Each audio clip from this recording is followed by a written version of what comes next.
Okay, so this is my video for our second video assignment. Um, so we're going to be synthesizing this target compound here, and we're given a stockroom that has any non-carbon reagent plus all of these.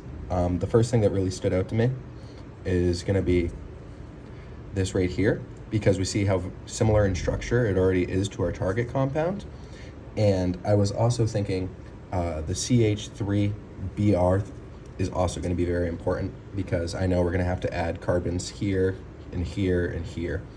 And so the first thing I'll do is I'll take the CH3 Br and I'm going to add Mg to it. That'll make it CH3 BrMg. And then using this, I'm going to add this here, because that's going to make it so we start to get our structure going in order to make our target. So I'll go here and I'll add this. And I'm orientating it so it's going to be like the target compound. That way it's just easier to visualize and think about. So that will give us this here.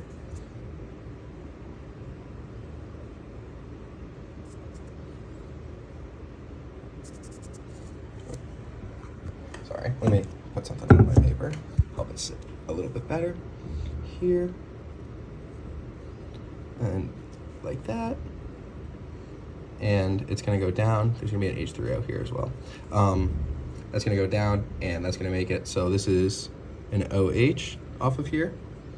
And there's also gonna be a hydrogen here. And then we'll have this carbon coming down. And we're gonna take that and we're gonna add PBr3. And the point of this is so we turn that OH into a bromine. So it's gonna go like this. And our OH is gonna become a bromine. And we have this carbon group here. That's important, because off this carbon group, we're going to add a couple carbons off of it.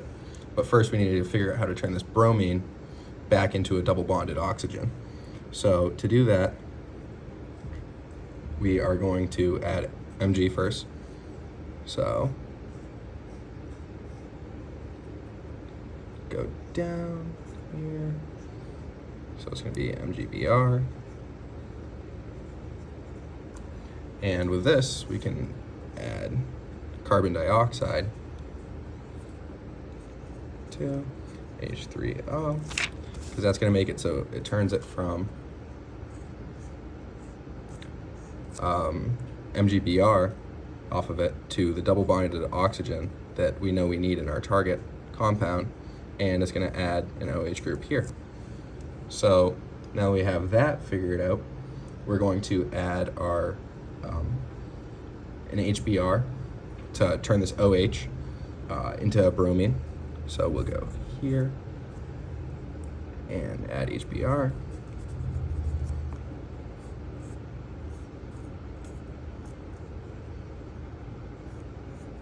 It's going to keep this oxygen the same and keep the majority of our target structure how it should be. So this will be bromine. We'll go this way. We're going to add Mg.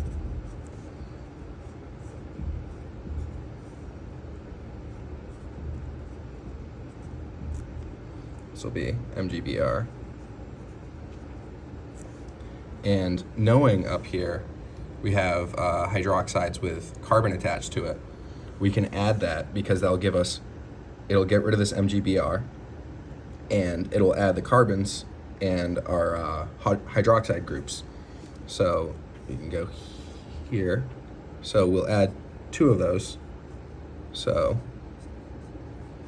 in order, adding both of those so we can have the structure be ideally like how our target structure is. And so we'll go here.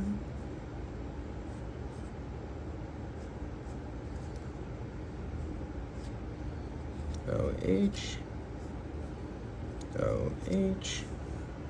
Okay, and to remove hydroxide groups, we know we could use a strong acid. So any non-carbon reagent, we know we could use something such as H2SO4, and that'll help take the hydroxides off.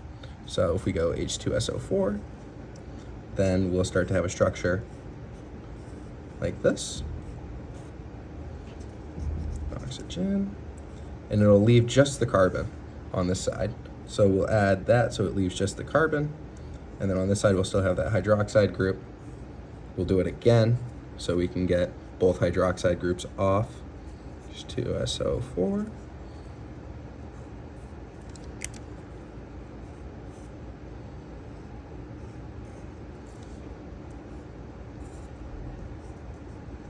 Oxygen.